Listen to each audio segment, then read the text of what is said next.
when I was a child, long before I'd ever considered any concepts of wider realities or other dimensions, I sort of, might sound a bit naive, but I didn't see the point, quote unquote, in being afraid of death because it seemed to be inevitable. I thought, well, if there's some form of afterlife, or heaven or hell, as people talked about, the adults talked about back then, well, so be it. Then we'll find out soon enough, won't we? And if there is the aforementioned black void of nothingness, well, then you won't be conscious of it, But I think that being the case, what gets most people is more the idea. It's not so much that one day the lights will just go out. It's the death of their ego because they're so identified with it. Just the idea of them, the ego identity, not being here anymore, and that what they've stood for in this life would be annihilated forever. That's the idea, I think, that haunts people the most.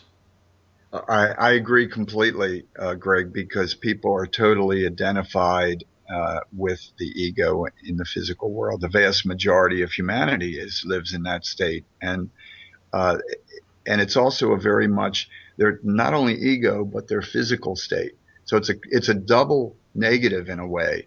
Not only do you think that you're a physical body, but you think you're your ego, this temporary creation of the mind.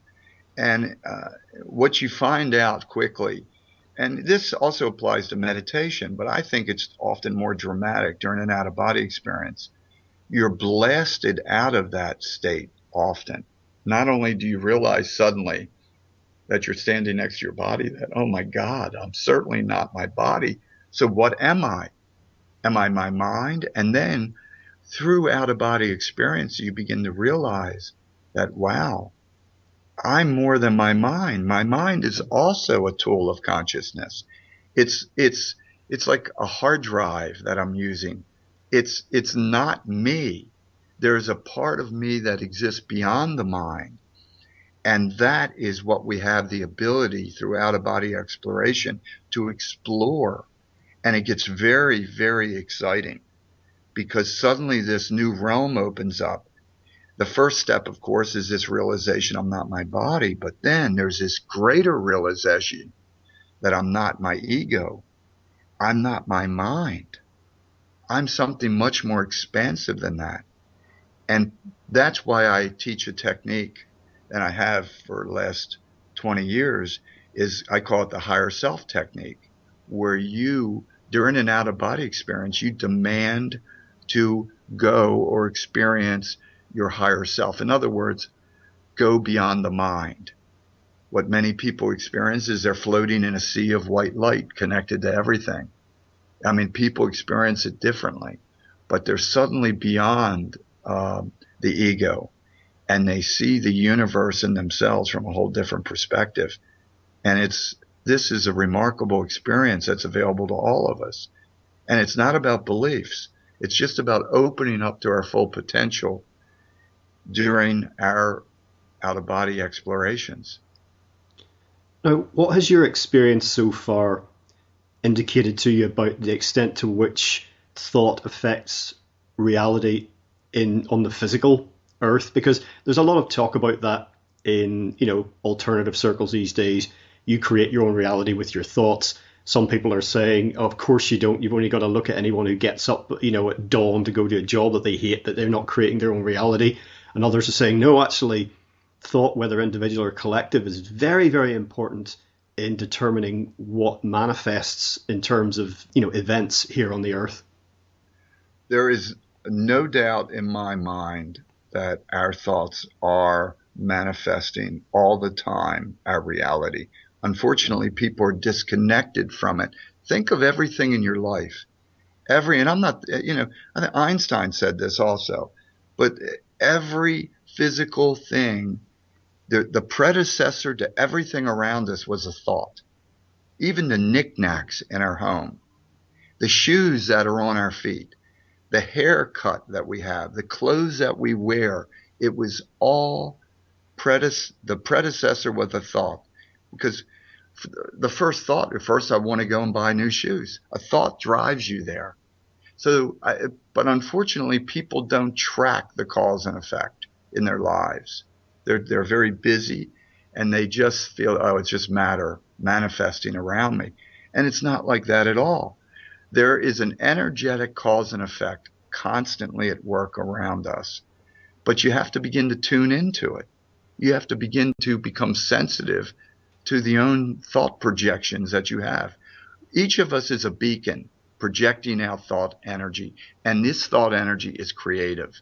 Now, granted, if you, just like a belief system, if you tie yourself in to the limits of a belief system, whether it be religious or intellectual, if you buy in to a belief system, that will limit your potential on every level.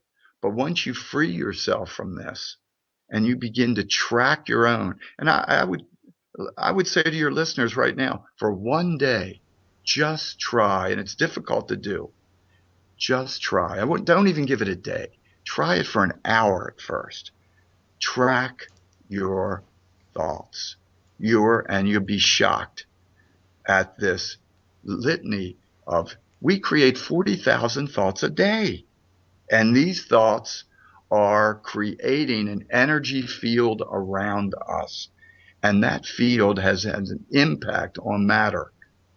And the problem is that people don't recognize it. And a lot of people are surrounding themselves, saturating themselves with a negative field of energy. And of course, and they're also buying in to a consensus. Like, for instance, I have to work for someone else. That's the only way, but yet all of us have the potential to be creative and create something new. But some of us break free from that. My point is, try it. Track your thoughts. Look around your own environment, and you will come to the realization that your thoughts have brought everything around you, your relationships, your job, your health. Every knickknack in your home is a direct result of your dominant thoughts, either of your own or group thoughts that you have, let's just say, accepted with others, whether it be a spouse or friends or whatever it may be.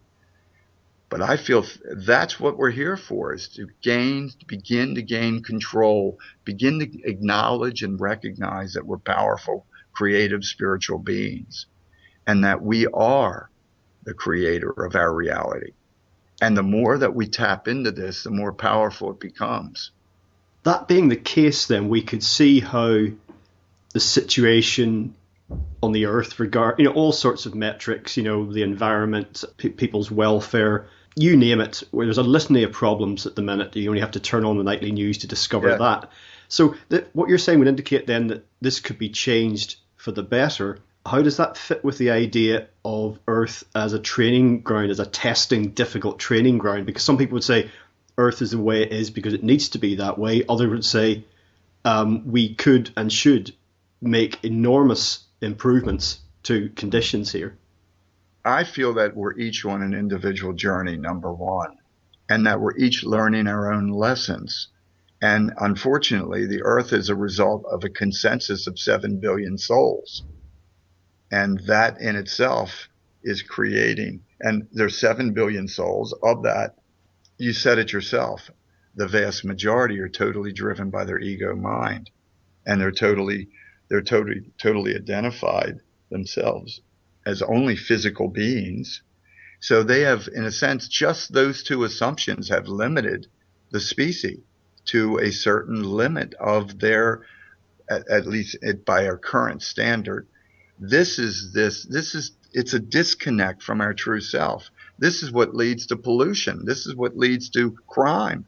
That's what I've been saying this for 20 years. If everyone on the planet had an out-of-body experience right now, it would shift the entire consciousness of the planet dramatically, because people would realize, oh my God, I am responsible for what I do.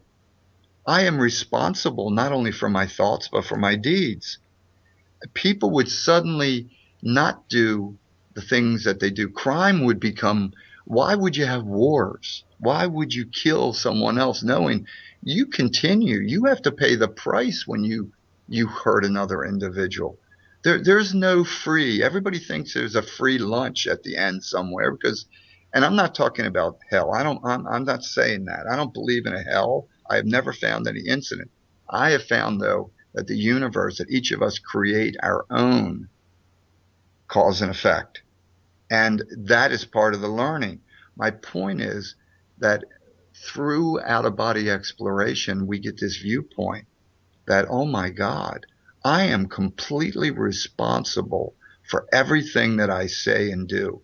If I harm the planet, if I pollute the earth, if I steal, I'm stealing from myself because we're all interconnected. If I harm another, I'm harming myself.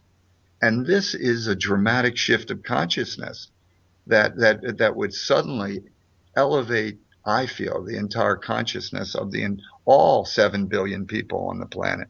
Because remember, we're not people, we're souls, we're consciousness evolving. The human form is just one of many forms we may use. And that realization would make a huge difference to the let's just say, this evolutionary process that we all find ourselves within.